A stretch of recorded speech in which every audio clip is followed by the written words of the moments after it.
لیکن یہ کہ امام مہدی کی حکومت قائم کرنے کے لیے کون لوگ آئیں گے؟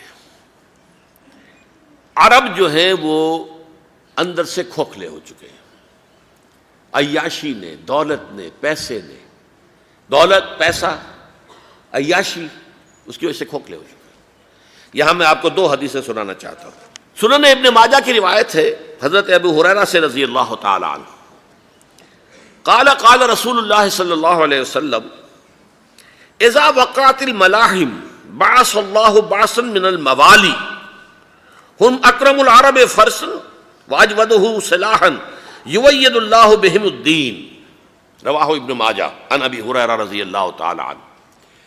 جب ملاحم کا دور شروع ہوگا تو اللہ تعالیٰ اٹھائے گا ایک لشکر یا لشکروں پر لشکر موالی میں سے۔ موالی کون ہے؟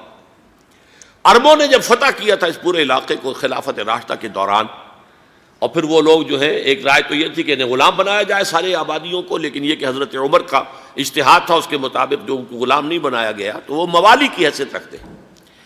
عربوں میں دم نہیں ہے، موالی میں سے لشکر اٹھیں گے کہ جو در حقیقت حضرت مہدی کی حکومت کو قائم کرے گے۔ دوسری حدیث سنیے، عن عبداللہ ابن الحارث رضی اللہ تعالی عنہ، اور یہ ابن ماجہ کی روایت ہے، قال قال رسول اللہ صلی اللہ علیہ وسلم یخرج الناس من المشرق فیوطئون للمہدی یعنی سلطانہ، لشکر نکلیں گے، لوگ آئیں گے مشرق سے اور وہ حضرت مہدی کی حکومت کو جمائیں گے اور قائم کریں گے۔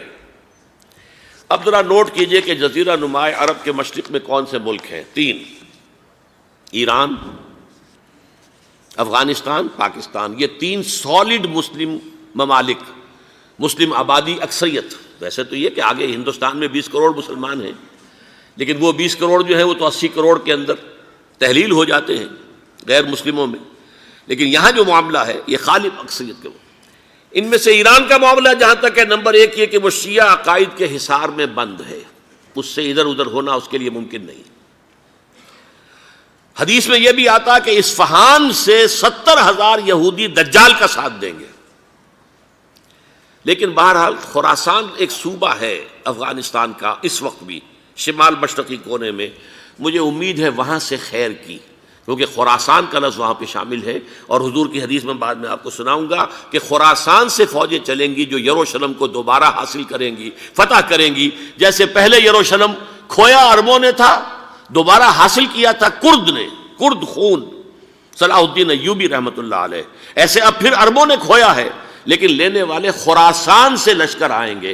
یخرج من خراسان رایات سود لا یردھا شیء حتی تنصب بإیلیا، خراسان کے علاقے سے کالے علم لے کر لشکر چلیں گے جن کے رخ کو کوئی موڑ نہیں سکے گا جب تک کہ وہ جا کر یروشلم میں نصب نہ ہو جائے۔ اس کے بعد نام آتا ہے پاکستان کا۔ یہ ہے میری اور آپ کی داستان، اور یہ ہے سبب جس کی وجہ سے کہ میں آپ سے یہ گفتگو کر رہا ہوں۔ اصل میں تو کس لیے؟ محض ایک علمی استفادہ، محض اپنی بات آراء کو ظاہر کرنے کا شوق نہیں، بلکہ یہ کہ اپنی ذمہ داری ہم پہچانیں کہ ہم کس مقام پر کھڑے ہیں۔ دیکھیے، اس پاکستان کے بارے میں یا ہندوستان کے بارے میں علامہ اقبال نے کہا تھا اپنے ترانہ ملی میں، میرے عرب کو آئی ٹھنڈی ہوا جہاں سے، میرا وطن وہی ہے، میرا وطن وہی ہے۔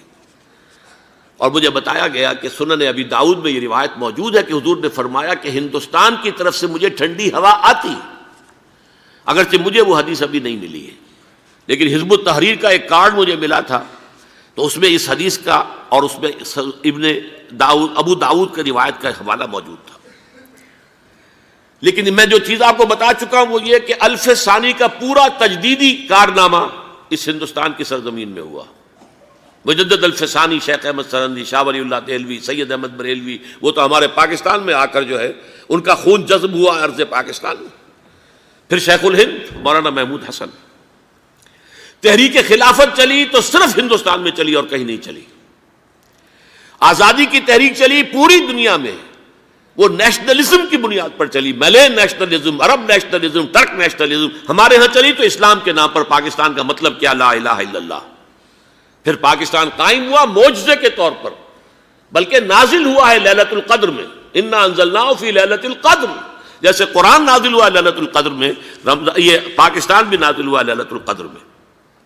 اس کا برقرار رہنا ابھی تک معجزہ ہے۔ ہندو یہ سمجھتا تھا، کانگریس سمجھتی تھی کہ جھٹپٹ ختم ہو جائے گا۔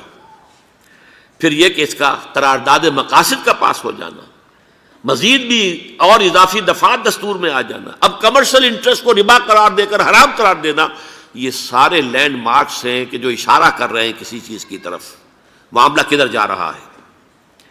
پھر یہ کہ یہ جو 14ویں صدی کے مجدد تھے شیخ الہند، اس کے بعد سے کچھ ایسی شخصیتیں عظیم پیدا ہوئی ہیں ہند میں، جن کو میں سمجھتا ہوں کہ 14ویں صدی کے مجدد اور 15ویں صدی کے مجدد کے درمیان، یہ 15ویں صدی کے مجدد کی راہ کو سیدھا کرنے والے، جیسے کہ حضرت یحییٰ نے کہا تھا میں تو آنے والے کا راستہ سیدھا کر رہا ہوں حضرت عیسیٰ کے لیے، ایسے ہی 15ویں صدی کے لیے امام مہدی کے لیے راستہ صاف کرنے والے سب سے پہلے علامہ اقبال، جنہوں نے اسلام کا تصور دین کی حیثیت سے دوبارہ زندہ کیا ہے، ورنہ اسلام ایک مذہب کی شکل اختیار کر چکا تھا۔ پھر مولانا مودودی، مولانا ابوالکلام آزاد حکومت الہیہ کے نعرے کے ساتھ میدان میں آئے۔ یہ اقبال نے جو تصور پیش کیا تھا اس پر عملی جد و جہد کے لیے حزب اللہ قائم ہوئی۔ نوٹ کر لیجئے 11 برس کا فرق ہے عمر کا علامہ اقبال کے اور ابوالکلام کے، اور 1913 میں جب حزب اللہ قائم کی ہے اس وقت علامہ اقبال کی ملی شاعری اپنے عروج کو پہنچ چکی تھی۔ پھر یہ کہ علامہ اقبال کے بعد تعمیل جو ہے اس کام کی وہ ابوالکلام نے کی، لیکن روایتی علماء نے کی شدید مخالفت کی وجہ سے وہ بددل ہو کر چھوڑ گئے، کانگریس میں شامل ہو گئے، بساط جو ہے حزب اللہ کی انہوں نے لپیٹ دی۔ پھر مولانا مودودی آئے، انہوں نے وہ ڈور جو ہے اس کا سرا تھاما، جماعت اسلامی قائم کی حکومت الہیہ ہی کے قیام کے لیے۔ اگرچہ میرے نزدیک یہ کہ وہ انتخابی اور ایک قومی سیاست کی ایک جماعت بن کر پاکستان میں جو ہے دلدل میں پھنس گئی ہے، اب ہم اس کی کوشش کر رہے ہیں، تنظیم اسلامی اور یہ تحریک خلافت جس کے تحت یہ جلسہ ہو رہا ہے، یہ ساری چیزیں وہ ہیں کہ آپ کو سوائے پاکستان کے اور کہیں نہیں ملیں گی پوری دنیا میں۔ معلوم ہوتا ہے کہ پاکستان کو بہت بڑا رول پلے کرنا ہے اس میں، اور اس کے ساتھ اب جمع کر لیجئے افغانستان کی عمارت افغانستان، اسلامی عمارت افغانستان قائم ہو چکی ہے۔ یہ پچھلے 20 سالوں میں جو کچھ وہاں ہوتا رہا ہے اس سے پہلے تصور نہیں ہو سکتا تھا۔ علامہ اقبال کے فرزند بھی دیکھ کر آئے ہیں، تو اگرچہ وہ خود میں سمجھتا ہوں کہ خاصے انہیں آپ لبرل کہیں، آزاد خیال کہیں، لیکن اس درجے متاثر ہو کر آئے تھے کہ انہوں نے یہ کہا افغانستان میں جو میں نے حالات دیکھے ہیں کہ اگر 2-4 اور مسلمان ملکوں کے اندر یہ نظام قائم ہو جائے تو پوری دنیا مسلمان ہو جائے گی۔ یہ سب کچھ کیسے ہو رہا ہے؟ یہ آنے والے دور کی جھلکیاں ہیں۔ Coming events are casting their shadows before. یہ سب بتا رہے ہیں کہ پاکستان افغانستان کو مل کر اس میں کوئی عظیم رول پلے کرنا ہے۔ اور اس کے ضمن میں اب میں علامہ اقبال کے بارے میں آخری بات کہہ رہا ہوں۔ علامہ اقبال کے بارے میں عام یہ خیال ہے، انہوں نے اپنے خطبات میں مہدی کا اور نزول مسیح کا، حالانکہ میں کل پڑھ رہا تھا مولانا سید احمد اکبر آبادی رحمۃ اللہ علیہ کا ایک مقالہ ان کا کہ علامہ اقبال نے ابن خلدون کے بارے میں یہ کہا ہے کہ مہدی کا اور نزول عیسیٰ کا دونوں کا انہوں نے انکار کیا ہے، حالانکہ ابن خلدون نے نزول عیسیٰ کا انکار نہیں کیا، صرف مہدی کا انکار کیا ہے۔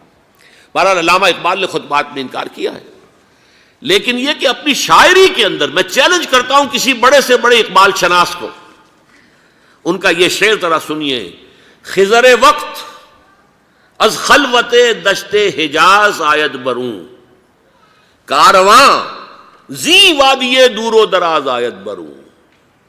خضر وقت، امام وقت، رہنمائے وقت، قائد وقت، خلوت دشت حجاز، حجاز کی صحرا کی کسی خلوت گزینی سے نکل کر باہر آئیں گے۔ میں حیران ہوتا ہوں علامہ کے اس فکر پر اور اس مصرے پر۔ یہاں انہوں نے شیعہ اور سنی دونوں کے کانسیپٹ جمع کر دیے۔ شیعہ کا کانسیپٹ یہی چھپے ہوئے کسی غار میں وہاں سے برآمد ہوں گے، اور ہمارا کانسیپٹ میں ام سلمہ رضی اللہ تعالیٰ عنہ کی حدیث سنا چکا، چھپے ہوئے ہوں گے وہ وہاں پر، مدینے سے نکل کر آ کر مکے میں چھپ جائیں گے۔ اس خانہ جنگی کی حالت میں لوگ ان کی طرف دیکھ رہے ہوں گے، سوچتے ہوں گے انہیں میدان میں آنا چاہیے، کوئی پارٹ پلے کرنا چاہیے، امت کی رہنمائی کرنی چاہیے، لیکن وہ چھپیں گے، وہ کارے ہوں گے، وہ اس ذمہ داری کو قبول نہیں کرنا چاہیں گے، جا کے چھپ جائیں گے مکے میں، وہاں سے مکے والے انہیں نکالیں گے، اور وہ کارے ہوں گے، انہیں بالکل یہ پسند نہیں ہوگا کہ یہ ذمہ داری اٹھائیں۔ تو خضر وقت از خلوت دشت حجاز آیت بروں، کارواں زی وادی دور و دراز آیت بروں۔ کارواں جو چلے گا ان کی مدد کے لیے اس وادی دور و دراز، اس زی عظیم وادی دور و دراز، یہ وادی سندھ ہے۔ وادی سندھ جو ہے ہم سمجھتے ہیں کہ صرف یہ پاکستان اور پنجاب جو ہے یہ اس میں شامل ہے، سندھ اور پنجاب نہیں، افغانستان کا پورا مشرقی علاقہ اس میں شامل ہے۔ جیسے دریائے جہلم سندھ میں جا رہا ہے، جیسے دریائے گلگت سندھ میں آ کر ملتا ہے، جیسے دریائے چناب اور راوی اور جہلم اور یہ سب جا رہے ہیں اور آ رہے ہیں، اسی طرح دریائے کابل کہاں سے آ رہا ہے، دریائے گومل کہاں سے آ رہا ہے، ٹوچی کہاں سے آ رہا ہے، یہ سارا جو ہے ڈرین جو ہو رہا ہے ایسٹرن جو ہے پارٹ آف افغانستان، یہ سب وادی ہے۔ اس وادی کے یہ دو حصے ہیں، ایک حصہ جو ہے یہ ادھر پاکستان میں ہے اور اسی وادی کا دوسرا حصہ جو ہے وہ افغانستان میں ہے۔